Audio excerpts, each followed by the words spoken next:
घने जंगल में रात का सन्नाटा पसरा था। चिंटू ने ऊपर देखा। आसमान में चांद बुझा हुआ सा था।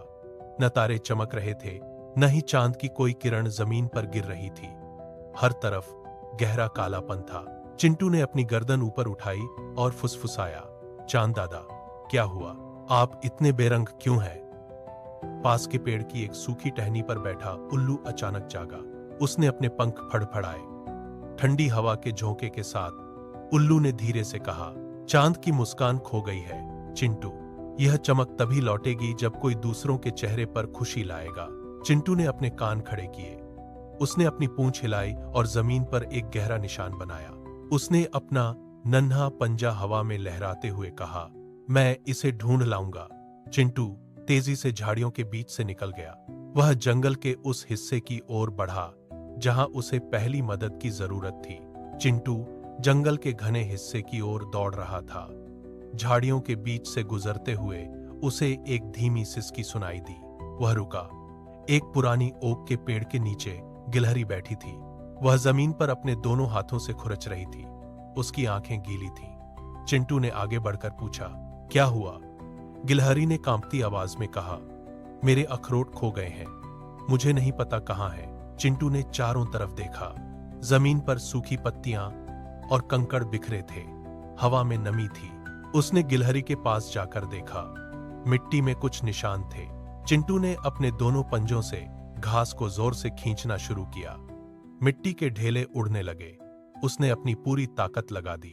सूखी घास और जड़ों के जाल के नीचे कुछ सख्त चीज होने का आभास हुआ।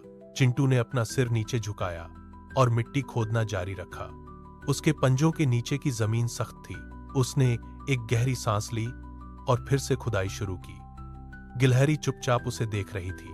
चिंटू ने एक बार फिर मिट्टी के ढेर को पीछे धकेला। उसकी उंगलियों को कुछ गोल और कठोर महसूस हुआ। वह रुका नहीं। उसने और गहराई तक खोदना जारी रखा ताकि वह गिलहरी की मदद कर सके। चिंटू ने खुदाई जारी रखी। उसके पंजों के नीचे मिट्टी गीली और ठंडी थी। अचानक उसके नाखून एक सख्त सतह से टकराए। उसने और अधिक जोर लगाया और एक बड़ी झाड़ी के पीछे से 2 अखरोट बाहर खींच लिए। अखरोट का छिलका खुरदरा था। उसने उन्हें मिट्टी से साफ किया और गिलहरी की ओर बढ़ा दिया। गिलहरी ने अखरोट देखे। उसकी सिसकियां तुरंत थम गईं। वह उछल पड़ी और अपने छोटे हाथों से अखरोट पकड़कर खिलखिलाकर हंसने लगी। उसकी हंसी की आवाज पूरे जंगल में गूंज गई। चिंटू ने ऊपर देखा। आसमान में जो चांद बुझा हुआ था, उसका एक कोना अचानक मध्यम रोशनी से चमक उठा। एक पतली सी चांदी जैसी रेखा उभर आई। चिंटू का दिल खुशी से धड़कने लगा। उसने महसूस किया कि उसकी कोशिश बेकार नहीं गई। वह सीधा खड़ा हुआ। उसने अपने पंजों से मिट्टी झाड़ी और एक गहरी सांस ली। यह उसकी पहली बड़ी जीत थी। उसने गिलहरी को एक बार फिर मुस्कुराते हुए देखा और आगे के रास्ते की ओर कदम बढ़ा दिए।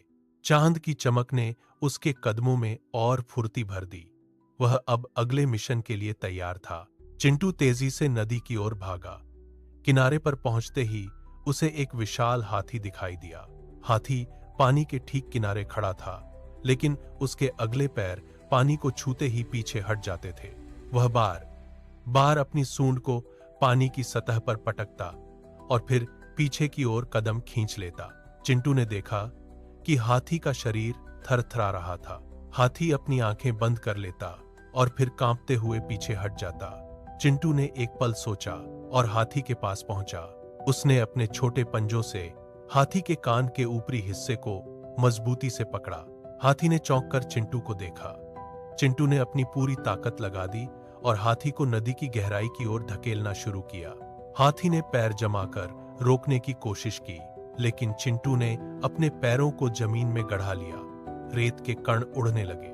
हाथी का संतुलन डगमगाने लगा। चिंटू ने एक और जोरदार धक्का दिया। हाथी का अगला पैर पानी के अंदर फिसल गया। पानी की लहरें उछलकर हाथी के पेट तक जा पहुंची।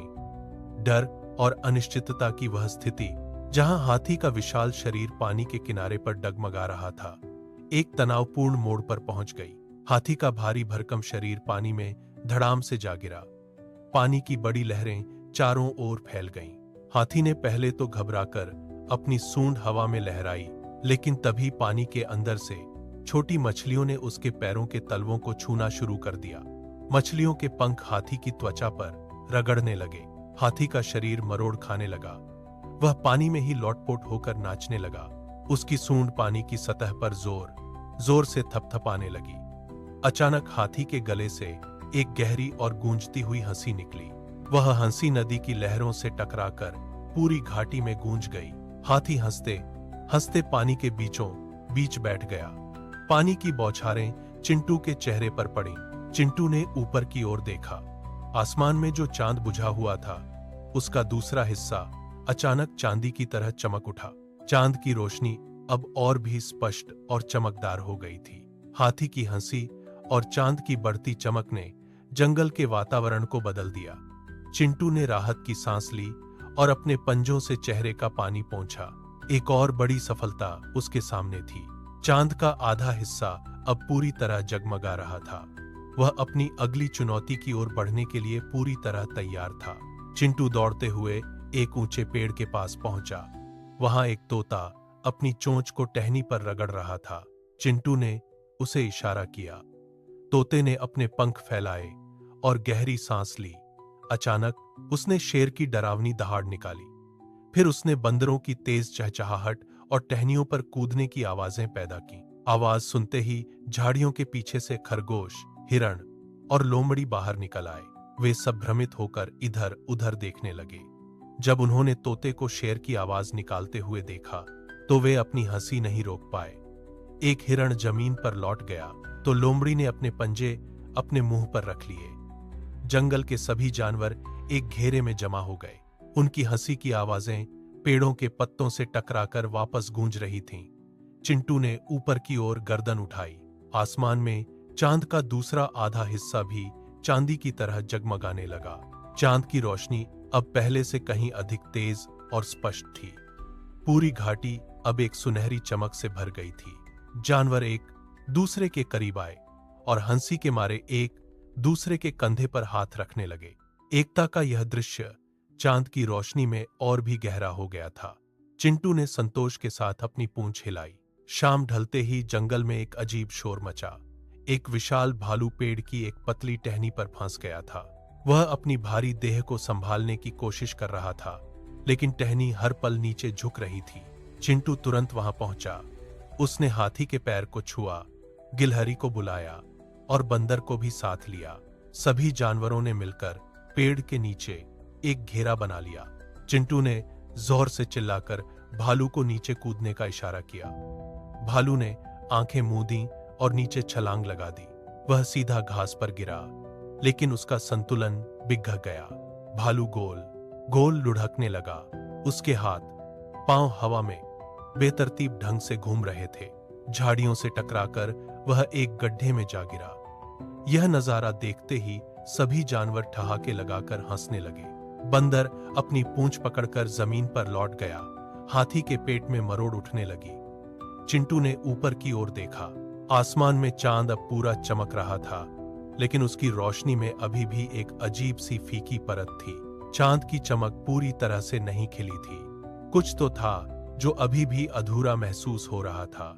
चिंटू ने अपनी नाक खुजलाई और चांद की ओर एक सवालिया नजर डाली। हंसी का शोर धीरे धीरे शांत होने लगा। चिंटू अभी भी ऊपर देख रहा था। चांद की चमक में अभी भी वह जादुई खिंचाव गायब था। हवा में एक अजीब सी खामोशी तैरने लगी। तभी एक नन्ही चिड़िया फड़फड़ाती हुई नीचे आई। वह चिंटू के पास एक पत्थर पर बैठी और अपनी गर्दन तिरछी करके उसे गौर से देखने लगी। चिड़िया ने चहकते हुए पूछा, चिंटू, तुमने गिलहरी को हंसाया, हाथी को पानी में गिराया और भालू के गिरने पर सबने ठहाके लगाए। तुमने इन सबको हंसाया, पर क्या तुम खुद हंसे? चिंटू का सिर झुक गया। उसके कान फड़फड़ाने बंद हो गए। वह कुछ देर तक चुप रहा। उसने महसूस किया कि वह दूसरों की खुशी ढूंढने में इतना व्यस्त था कि उसने खुद की मुस्कान कहीं पीछे छोड़ दी थी। वह अपने पैरों की ओर देखने लगा।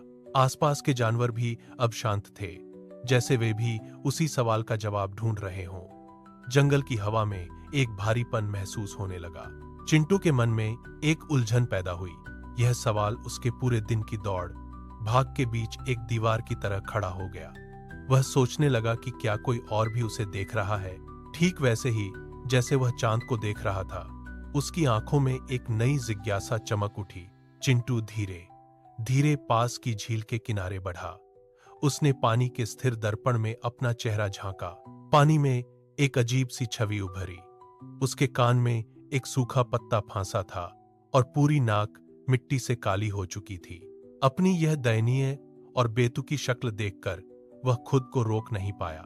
उसने पहले धीरे से होंठ सिकोड़े, फिर उसकी आंखों में चमक आ गई। चिंटू जोर जोर से हंसने लगा। उसकी हंसी झील की लहरों से टकराकर जंगल के पेड़ों तक गूंज उठी। वह हंसते हुए जमीन पर लौट गया।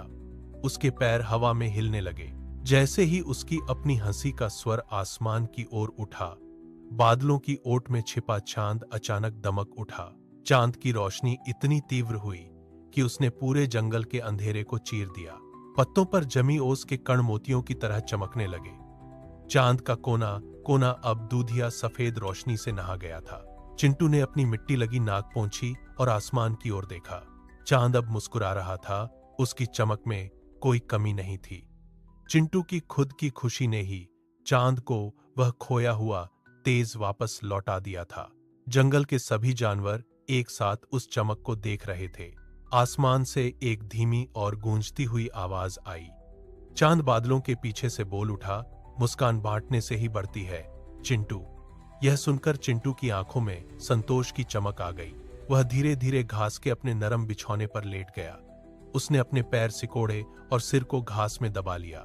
धीरे धीरे उसकी आंखें मूंद गईं और वह गहरी नींद में डूब गया। अगले दिन से जंगल का दृश्य बदल गया था। गिलहरी अब हर सुबह अखरोट छिपाकर दूसरों को हंसाती।